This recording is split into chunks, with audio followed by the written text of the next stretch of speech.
Hello YouTube, welcome to my channel. Here I'm actually showing you how to replace a worn drive shaft, because when I was driving it was giving all kind of sound and it is not safe to drive with a worn out drive shaft. It is not really safe.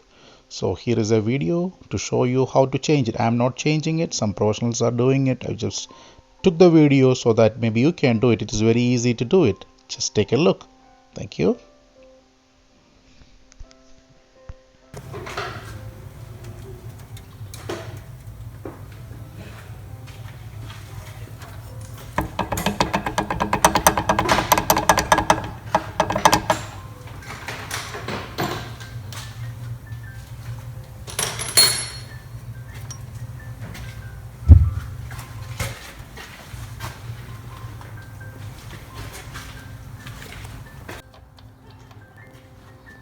As you have seen, it is actually pretty easy for you to check. You just hold on to that, hold on to the drive shaft, give a couple of shakes. If you hear some clicking noise, yes, that's the time you need to actually change your drive shaft because it is worn out.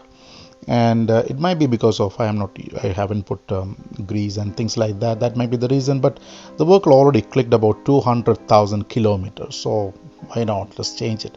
People actually recommended me to actually change just the U joints just to save some money, but I thought, no, I'm not going to do that because let me get it done properly.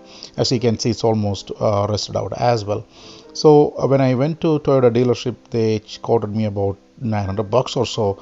Then I thought, okay, I'm not going with that. Then actually I got a aftermarket one which cost about half of it. And the good thing is that is right now I took the video an year back and it's about 1 year and 10,000 kilometers. It's running smoothly, no issues. I always check if there are any issues or not. If you are in your home and if you can actually lift your vehicle a little bit, and if you have the tool set, just regular tool set, then you can do it in your driveway itself. You don't need to take to any professional. Since I couldn't find any good videos how to change it, then I thought, okay, let me take to professional, let them do it. I will take a video so that any handyman out there, they can actually do it yourself. So yeah, just a little bit of housekeeping. If you haven't subscribed to my channel, please do so. I will actually share the videos about Rav4 Forerunner, FJ and things like that, which I came through, maybe able to save you some couple of bucks. Anyway, back to the subject. So here you can see the gentleman actually removing the back. Start with the back. It's very easy. If you have a power tool, it is pretty easy to take those 4 screws away. Then once it is done, it is going straight back to the front of that drive shaft. Once that is done, then the process is very straightforward. You may need an extender or some type of power tool or something like that to just get in. Otherwise, with it will be a little hard to actually get it. So I will let you watch the video and you can see how things goes.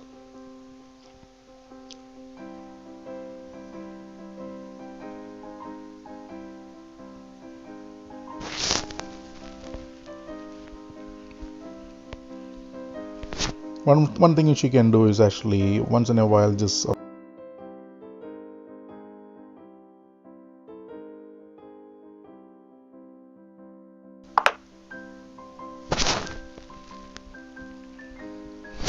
once that it is taken, then take the middle clamp that is actually a supporting clamp. Make sure that you hold on to it. It may actually come down pretty quick.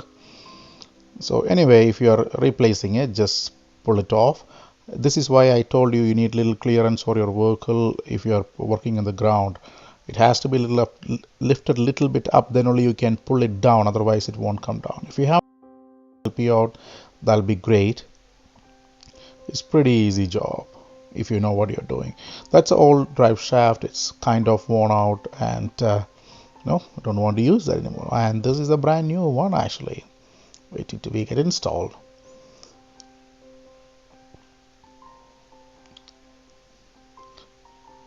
So I recommend always to get a new one if possible, but I have seen in Kijiji and Craigslist people selling U-joints and stuff. I couldn't actually find it very appealing to buy a U-join and change it.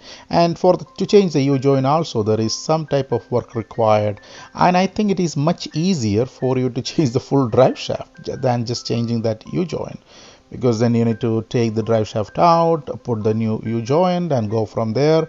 And what I found, I just saw a couple of U-joints which actually cost about $100 or $150. Yeah, it is cost efficient, but you never know what is going to happen because it is your vehicle. If you haven't done it properly, then it may be an accident waiting. So we don't want that, right? So I just went with the brand new drive shaft. It's a non-OEM, and after, as I mentioned, 10,000 kilometers after, it is still holding up pretty well. So first you install the middle clamp, then you actually go install the front and back. That's pretty much it. It is kind of very straightforward. And while you are there, just make sure that it is working as well properly. Just to turn the tires a little bit and see is it actually rotating properly, and make sure to properly torque it as well. You have to check Toyota manual just to see what's the torque required for that. I'm actually the workshop guy is just running the vehicle just to make sure drive shaft is working properly and there is no issues. Looks like it's working great, and it is working great even now. So yeah, this is a cool. You're a little handy, and if you have the tools, and if you can lift vehicle at least 2 feet above from the ground, this is something which you can do by yourself. You don't need to take it to a garage. And try to get original part. That'll be awesome. Once again, thank you for watching. If you have any questions, please share. I will definitely reply back in the comment. Okay, and subscribe as well. Thank you very much. Have a good day. Bye bye.